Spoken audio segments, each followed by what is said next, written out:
प्रिय दर्शकों, एक समय की बात है जब माता लक्ष्मी भगवान श्री हरि विष्णु के पास आईं और बोली, हे प्रभु, आज जब मैं मृत्यु लोक में भ्रमण कर रही थी, तब मैंने देखा कि अनेक स्त्रियां नित्य तुलसी को जल अर्पित कर रही हैं, किंतु वहीं कुछ स्त्रियां भगवान शिव के शिवलिंग पर तुलसी पत्र चढ़ाने के बजाय बेल पत्र अर्पित कर रही थी।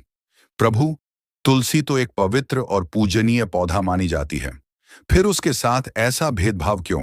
माता ने आगे कहा, मैंने यह भी सुना है कि देवी तुलसी ने ब्रह्मा जी के वरदान के कारण आपको और भगवान शिव को श्राप दिया था। इसके पीछे की कहानी क्या है प्रभु?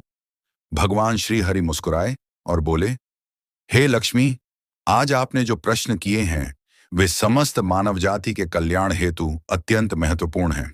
सुनो देवी, देवी तुलसी मेरी पत्नी समान है, परंतु भगवान शिव की पूजा में उनका उपयोग वर्जित है। जो भी व्यक्ति ऐसा करता है उसे महापाप का भागी बनना पड़ता है। इसी प्रकार शंख मेरी प्रिय वस्तु है, पर शिव जी की पूजा में वह भी निषिद्ध है। भगवान विष्णु ने आगे कहा, अब मैं तुम्हें एक रहस्यमयी कथा सुनाता हूं, जिसे सुनने मात्र से भक्तों के सारे पाप नष्ट हो जाते हैं और मृत्यु के बाद परम मोक्ष की प्राप्ति होती है। कथा आरंभ पूर्व काल में वित्रचिति नाम का एक पराक्रमी दानव राजा था। उसके राज्य में सब सुखपूर्वक जीवन व्यतीत करते थे।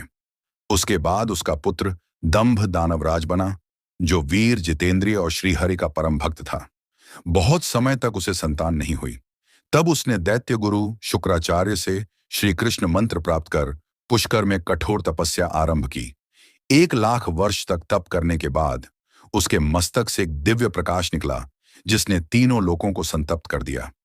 देवता, ब्रह्मा और ऋषिगण भयभीत होकर वैकुंठ पहुंचे और श्री हरि से विनती की, हे प्रभु, यह तेज किसका है? क्या कोई प्रलय आने वाला है? श्री हरि बोले, देवगणों, यह प्रलय नहीं, बल्कि मेरे भक्त दंभ की तपस्या का प्रभाव है। वह पुत्र की कामना कर रहा है। फिर श्री हरि स्वयं पुष्कर में प्रकट हुए और दंभ को वरदान दिया, तुम्हें एक ऐसा पुत्र प्राप्त होगा जिसका नाम तीनों लोकों में प्रसिद्ध होगा। कुछ समय बाद दंभ की पत्नी ने एक तेजस्वी पुत्र को जन्म दिया, जिसका तेज समुद्र में स्थित शंख के समान था। उसका नाम रखा गया शंखचूड़, जिसे लोग जालंधर भी कहते हैं। विवाह और तपस्या। शंखचूड़ बड़ा हुआ, ज्ञान और युद्ध विद्या में निपुण बना। उसने पुष्कर में जाकर ब्रह्मा जी की कठोर तपस्या की।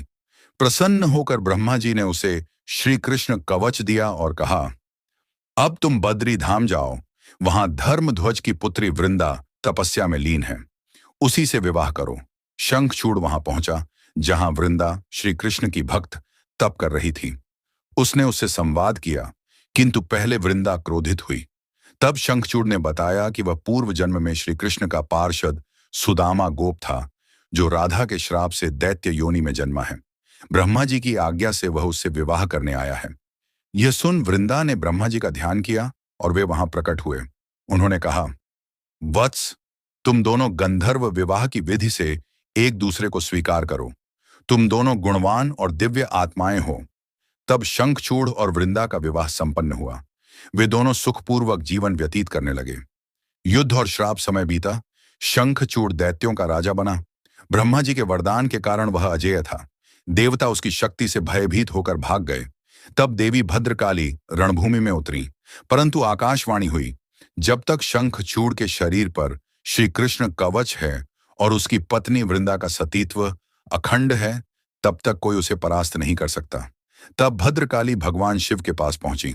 शिव जी श्री हरि से मिले और कहा, धर्म की रक्षा हेतु अब आपको ही कुछ करना होगा। श्री हरि ने वृद्ध ब्राह्मण का रूप धारण कर शंखचूड़ से वर मांगा।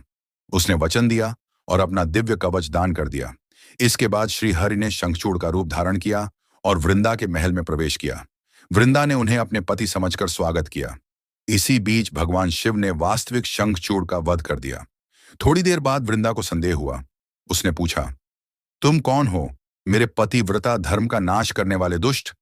तब श्री हरि अपने असली रूप में प्रकट हुए। वृंदा दुखी होकर बोली, हे विष्णु, तुम दयाहीन और कठोर हो। मेरे पतिव्रता धर्म के नाश से मेरे स्वामी मारे गए, अतः तुम पाषाण रूप में रहो। उसके श्राप से श्री हरि शालिग्राम शिला बन गए। तुलसी का वरदान। वृंदा विलाप करने लगी।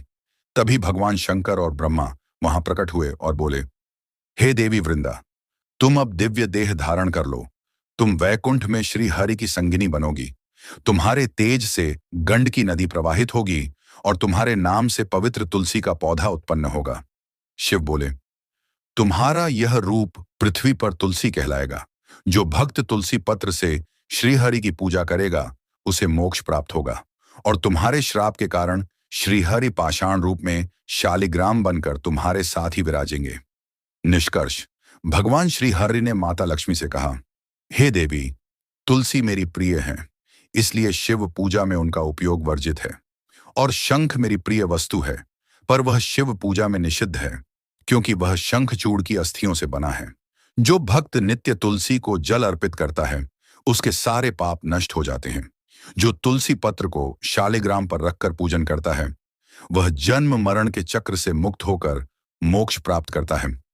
धीमे संगीत के साथ समापन। प्रिय दर्शकों, यही थी तुलसी और शंखचूड़ की पावन कथा। यदि आपको यह कथा अच्छी लगी हो तो लाइक करें, चैनल को सब्सक्राइब करें और कमेंट में लिखें, हर हर महादेव और जय श्री हरि विष्णु। धन्यवाद। जय श्री हरि।